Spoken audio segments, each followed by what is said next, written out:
Historia de la filosofía, por Nicolás Abagnano, volumen 3, 269, parte séptima, la filosofía entre los siglos XIX y XX. Capítulo 12, Russell, 800, lógica, fundamentos. Como ya se ha visto, las partes de la lógica son, según Russell, el cálculo de las proposiciones, el cálculo de las clases y el cálculo de las relaciones. El cálculo de las proposiciones estudia las relaciones de implicación material entre las proposiciones. Se entiende por implicación material la que es verdadera, por lo menos, si la conclusión es verdadera. La implicación Sócrates es un hombre implica Sócrates es mortal. Es una implicación formal que exige para su verdad que ambas proposiciones sean verdaderas.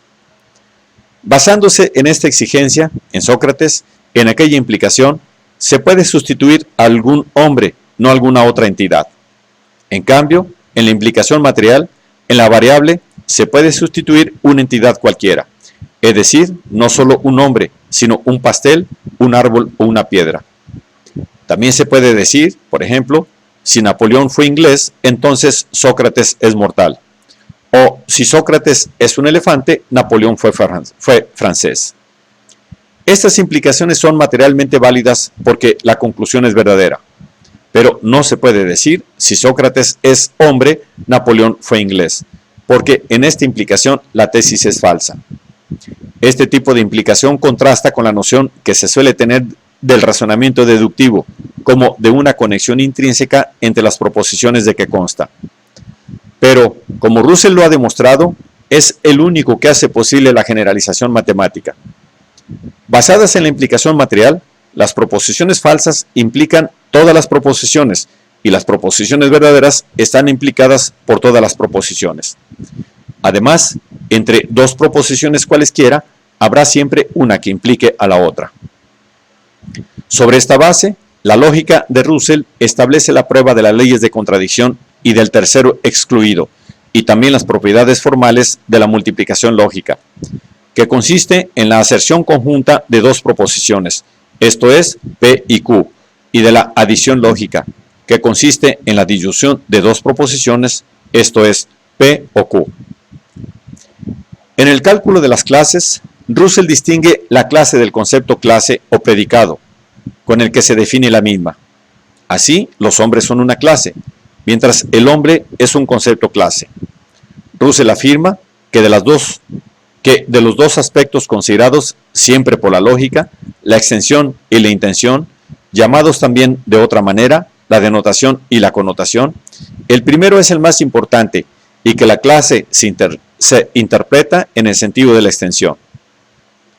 Desde este punto de vista, la extensión es un término único si se considera en su totalidad, o es aquel tipo de combinación de términos que se expresa conectando los términos con la conjunción.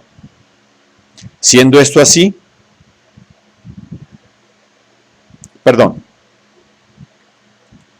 desde este punto de vista, la extensión es un término único si se considera en su totalidad, o es aquel tipo de combinación de términos que se expresa conectando los términos con la conjunción y. Siendo esto así, la frase Sócrates es un hombre puede interpretarse de alguna de las siguientes maneras. 1. Sócrates es humano o Sócrates tiene humanidad, que es la interpretación predicativa o intencional de la frase misma. Segundo, Sócrates es un hombre que expresa la identidad entre Sócrates y uno de los términos denotados por un hombre. Tercero, Sócrates es uno de los hombres. Cuarto, Sócrates pertenece a la raza humana. Esta última solo expresa la relación de un individuo con su clase y considera la clase como uno y no como muchos, es decir, en el medio en que está requerido por la posibilidad de la relación. Esta constituye la expresión puramente extensional de aquella proposición y es la forma que más se da en la matemática simbólica, ya que ésta, según Russell, no puede prescindir del todo de los conceptos clase y de la intención. En el campo del cálculo de las clases se ha introducido también el concepto de función proposicional, que se obtiene poniendo en la proposición Sócrates es un hombre X en el lugar de Sócrates. La proposición X es un hombre será una función proposicional. verdadera para algunos valores de la variable, o sea, para aquellos en que X es Sócrates o Platón u otro hombre, y falsa para los demás. Los valores para los cuales es verdadera introducen el concepto de tal que. Así, Sócrates es tal que, sustituyendo a X en la función, X es un nombre, la hace verdadera. Russell interpreta el silogismo en términos de clases e inclusiones en las clases. Si A está contenido en B y B en C, entonces A está contenido en C. Además, introduce el concepto de clase nula, que puede definirse variamente, como una clase que no existe, es decir, que ni siquiera tiene un término, como la clase tal que la función proposicional X es un n es falsa para todos los valores de X, como la clase de las X que satisfaga a una función proposicional X que sea falsa para todos los valores de X. Para las dos partes anteriores de la lógica, Russell encontraba sus antecedentes en la obra de Peano y en la lógica clásica. Para la lógica de las relaciones, los encuentra especialmente en la obra de Peirce. Un análisis minucioso del razonamiento matemático, dice Russell, demuestra que los tipos de relación son el verdadero argumento que él mismo discute, si bien una fraseología equivocada puede enmascarar este hecho. Por eso la lógica de las relaciones tiene una referencia a la matemática más inmediata que la lógica de las clases o la lógica de las proposiciones, y solo por su medio es posible una expresión cualquiera teóricamente correcta y adecuada de las verdades matemáticas. La lógica de las relaciones establece la diferencia fundamental entre lógica antigua y lógica nueva. La lógica antigua consideraba una sola forma de proposición, esto es, la que resulta de un sujeto y de un predicado. Por ejemplo, esta cosa es redonda o roja, etc. Y se fundaba en el supuesto metafísico de que no existen en realidad más que cosas y sus cualidades. La lógica nueva toma como fundamento suyo las proposiciones que expresan una relación. Por ejemplo, A es mayor que B, o también A es hermano de B, y niega que las relaciones puedan reducirse a cualidades de una cosa. En efecto, la clasificación fundamental de las relaciones, establecida por Russell, hace imposible esa identificación. Una relación puede ser simétrica o asimétrica, transitiva o intransitiva. Es simétrica si, mediando entre A y B, media también entre B y A. En el caso contrario, es asimétrica. Por ejemplo, la relación de fraternidad es simétrica si A es hermano o hermana de B, B es hermano o hermana de A. En cambio, las relaciones expresadas por las palabras marido, padre, abuelo, etc. son asimétricas. Como también son asimétricas las relaciones expresadas por las palabras delante, mayor, por encima, etc. Además, una relación es transitiva si cada vez que existe entre A y B y C, existe también entre A y C. Es intransitiva cuando existiendo entre A y B y C, no puede existir entre A y C. Son relaciones transitivas las de antes, después, mayor, por encima y después, y además las relaciones simétricas de igualdad, identidad, etc. Son relaciones intransitivas las expresadas por las palabras padre de, mayor que, un año después, etc. Ahora bien, si las relaciones simétricas, transitivas e intransitivas, pueden expresar la posesión de cualidades comunes o diferentes, las relaciones asimétricas como antes, después, mayor, menor, etc., no expresan la posesión de ninguna cualidad y, por tanto, no son reducibles a cualidades de las cosas. La existencia de tales relaciones hace imposible el supuesto de la lógica antigua y de la antigua metafísica que no existen sino las cosas y sus cualidades. Una proposición que expresa que una cosa tiene una determinada cualidad o que unas cosas tienen una determinada relación es una proposición atómica, es decir, la forma más simple de las proposiciones.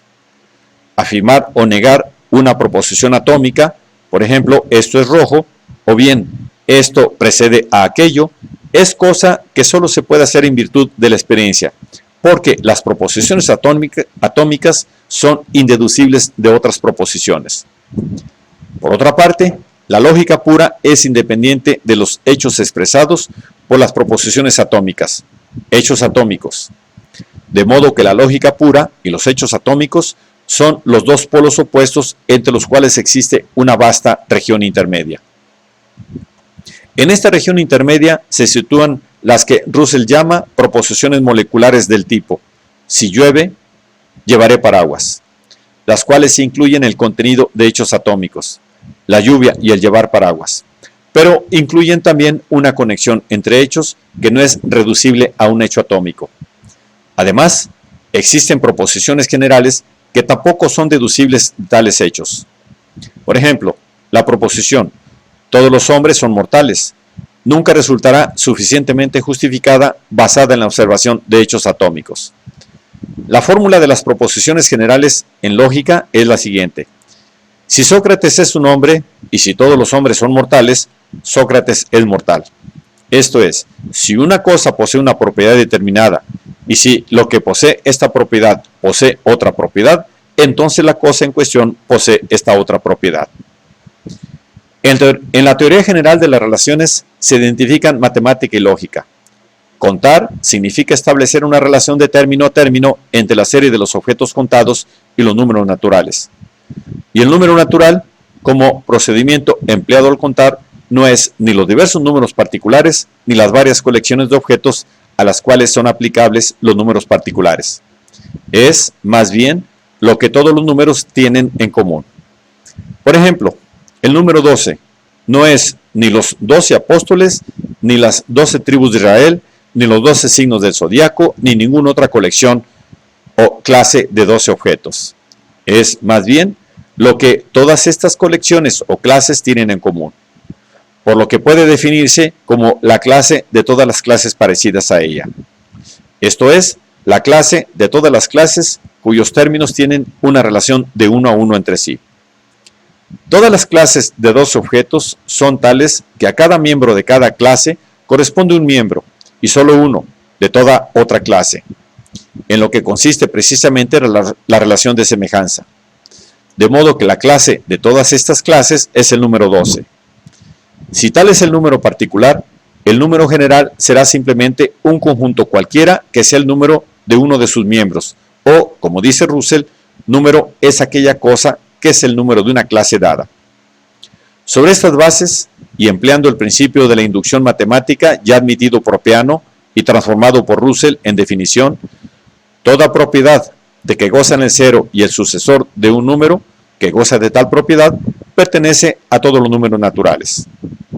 Russell logra transformar en enunciados lógicos los fundamentos de toda la teoría de los números reales y con ello realizar completamente la reducción de la matemática a la lógica, en los límites en que la matemática es deducible de la teoría de los números reales. Russell llama inductivos a los números naturales para indicar que su definición depende del uso de la inducción matemática, pero afirma que existen números no inductivos, para los cuales no valen todas las propiedades inductivas. Tales son los números infinitos. Russell define el número infinito en el sentido de Cantor y de Dedekind como una clase reflexiva, es decir, semejante a una parte propia, entendiéndose por semejanza la correspondencia de término a término. Pero precisamente en el uso del procedimiento reflexivo, Russell tropezaba en aquellas antinomias cuyo reconocimiento y cuyos intentos de solución han señalado un cambio no solo en la obra suya, sino en toda la lógica contemporánea.